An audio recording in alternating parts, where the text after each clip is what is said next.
Bonjour ou bonsoir, dépendamment de là où vous me recevez. Ici, il est 23h47, donc quasiment l'heure pour moi d'aller au lit. Je suis même un tout petit peu en retard, je dois l'avouer. Mais bon, j'avais juste une petite pensée que je voulais partager avec vous. Euh, c'est plus précisément à ceux-là qui ont été dans une relation amoureuse, très souvent avec des femmes qu'ils ont éperdument aimées, avec des femmes avec qui ils ont été à l'école ensemble. Ils ont certainement grandi ensemble, ils ont été à l'école ensemble. Ils se sont promis monts et merveilles. Ils se sont promis de ne jamais se séparer, ne sachant pas ou peut-être oubliant que la vie nous réserve à tous toujours des surprises.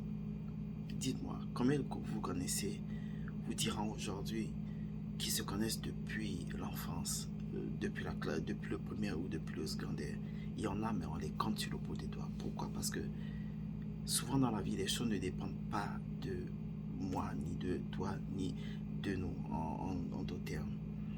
L'on vient dans ce monde, déjà, personne ne décide de venir dans cette famille plutôt que dans l'autre, dans ce pays plutôt que dans un autre. C'est Dieu qui fait toutes choses. Alors, il y a ceux-là qui effectivement rencontrent, ont fait des rencontres dans leur vie, des femmes avec qui ils ont certainement vécu tout au long de leur vie, ils ont fait le primaire, le secondaire ensemble, et un jour, la nature fait qu'ils se séparent pour une raison ou pour une autre. Soit peut-être que l'homme euh, a tourné le dos, a rencontré quelqu'un d'autre, ou que la femme a rencontré quelqu'un d'autre, ou que quelqu'un a trompé l'autre et que l'autre ne peut pas tolérer ou accepter cela, ou qu'il y a eu un problème qu'on n'arrive pas à résoudre et les deux doivent se séparer. Alors, en général, la douleur en ce moment, elle est indescriptible, ça je vous le dis.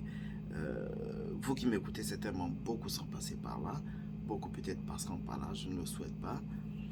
Mais je parle aussi par expérience. La douleur est si intense qu'on refuse en fait de croire, qu'on refuse de croire que cette personne avec qui l'on a vécu peut-être toute une vie, cette personne avec qui l'on a grandi, cette personne avec qui l'on vient du même coin, du même village, de la même vie, du même pays, ou de cette personne avec qui en fait on partage trop en commun, l'on ne peut pas accepter que cette personne se sépare de nous. L'on ne peut pas accepter. Malgré ce qui s'est passé, malgré la faute qui a été commise, on ne peut pas l'accepter.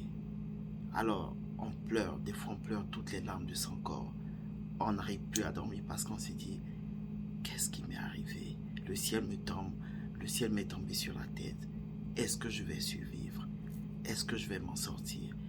Est-ce que je pourrais aller de l'avant sans cette personne avec qui je m'étais tellement lié et avec qui j'avais promis monts et merveilles, avec qui je m'étais dit, c'est toi ou rien.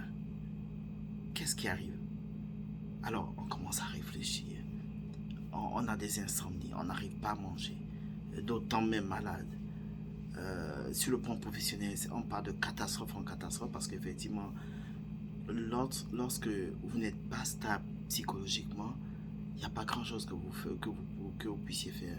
Ou du moins, tout ce que vous faites en général ne réussit pas. Parce que vous n'êtes pas concentré. Vous faites juste comme ça, là, aveuglette. Et là, c'est toujours les gens autour de tout pour vous rappeler que, mais écoute, toi, ça ne va pas. Je sens que ça ne va pas. Et là, on essaie de vous donner les conseils. Et malgré effectivement tous les conseils du monde, ça ne fait rien du tout. Comme pourquoi les conseils peut-être sont faits pour une période bien précise. Mais en période chaude, là, on peut vous donner tous les conseils du monde, mais ça ne passera pas. Alors, juste pour dire effectivement que c'est assez lent, en fait, il y a beaucoup de choses à raconter après là-dessus, mais ça fera l'objet d'un débat euh, prochainement. Mais juste pour dire effectivement que, quel que soit ce que on s'est promis l'un et l'autre, mais que demain, peut-être que Dieu ou la nature fait que l'on se sépare. On peut pleurer toutes les larmes de sang encore, c'est tout à fait normal. La douleur, elle est humaine. Les pleurs, ils sont humains. C'est vrai que tous les êtres pleurent, je crois. Euh, la douleur, elle est faite, c'est ça. Lorsqu'on veut extérioriser une peine, on peut pleurer. Cela dépend d'une personne à une autre. On peut être un homme, bien que l'homme, on dit toujours l'homme est celui-là qui est fort, mais il y a des hommes qui pleurent, il y a des hommes qui sont très émotionnés, il y a des hommes qui, lorsqu'ils reçoivent un coup, euh, ils n'ont d'autre choix que de pleurer. Mais pleurer ne veut pas dire qu'ils sont faibles. Pleurer veut simplement dire qu'ils essaient de faire sortir ces douleurs d'eux. Alors, à vous peut-être qui êtes passé par là, à vous peut-être qui passez par là, sachez que la séparation ne tue pas. Sachez que on ne meurt pas de ces choses. Il est difficile effectivement de concevoir une autre vie sans la personne avec qui l'on a vécu, sans la personne avec qui peut-être l'on s'est donné corps et âme. Euh, euh, il y a toujours une vie au-delà de ces douleurs. Et ça, vous ne vous en rendrez compte que lorsque vous aurez passé ce cap. Quand vous êtes dans cette période chaude, cette période de douleur, vous ne pourrez jamais comprendre ce que je dis. Vous direz, mais ce monsieur, qu'est-ce qu'il raconte? Mais traverser cette période, et c'est vraiment étonnant. Vous savez, quand vous traversez cette période, ça prend le temps que ça prend. Chez certains, ça dépend d'une personne à une autre. Certains, c'est en un an, d'autres, c'est 2 ans, 3 ans, 4 ans, 5 ans, 6 ans, 7 ans, 8 ans. Ça prendra le temps que ça prendra.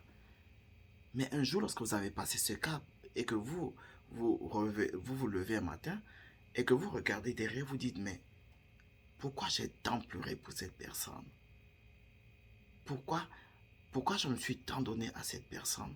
Pourquoi je me suis privé pendant 1 an, 2 ans, 3 ans, 4 ans, 5 ans à cause de cette personne? Pourquoi je me suis privé de rencontrer d'autres personnes à cause de cette personne? Parce que vous réalisez déjà que, en fait, cette période, tous ces pleurs, c'était juste en fait de l'émotion, c'était de l'amour, c'était le chagrin, votre cœur avait été transpercé, vous aviez été trahi. En fait, c'est juste un ensemble de sentiments qui font que vous n'arrivez pas, en fait, vous n'arrivez pas à utiliser votre tête, c'est votre cœur qui parle. Et moi, je crois que dans la vie, tous ceux-là qui font ou qui ont fait des choix basés sur le cœur, très souvent passent à côté. Mais ceux qui utilisent leur tête sont ceux-là qui réussissent. Ça, c'est mon point de vue. Parce que euh, c'est, comme je dis par expérience que je le dis, donc on ne meurt pas de ces choses. La douleur peut être intense, la douleur peut être au-delà même de notre imagination. Mais on finit toujours par passer là. Alors ne dites pas, je suis contre ceux-là qui disent effectivement que, ben voilà, il m'a laissé, je ne veux plus jamais me marier, je ne veux plus rencontrer une autre femme. Ou là, les femmes qui disent, je ne vais plus jamais rencontrer une autre homme, je ne vais plus jamais me marier.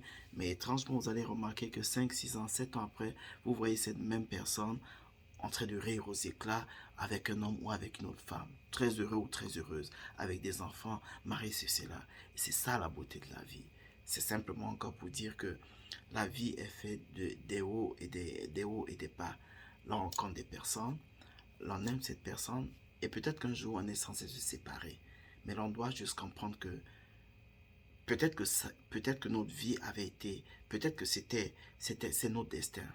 Peut-être qu'il fallait que l'on passe de là pour être peut-être plus mûr après, peut-être pour mieux comprendre les choses après. Parce que je peux vous l'assurer que lorsque vous passez ce cap, rien ne peut plus vous atteindre. Surtout sentimentalement, je peux vous l'assurer, vous êtes un homme ou une femme dure. C'est-à-dire que quelle que soit la situation à laquelle vous ferez face, vous pourrez toujours vous tenir debout et vous dire que j'ai déjà eu ça par le passé, ça ne m'arrivera plus. Bien évidemment, il y a encore d'autres personnes à qui ça arrive 1, 2, 3, 4 fois. C'est peut-être des gens qui ne retiennent pas les leçons de la vie, mais quelqu'un qui est assez mature, qui a un brin de sagesse en général, c'est quelqu'un, lorsqu'il a vécu une telle chose, ne passe plus par là. En mon entendeur, salut, c'était juste quelques mots que j'avais voulu partager avec vous. Merci encore de m'avoir écouté et on se parle à très bientôt. Bye et bonne nuit à tous.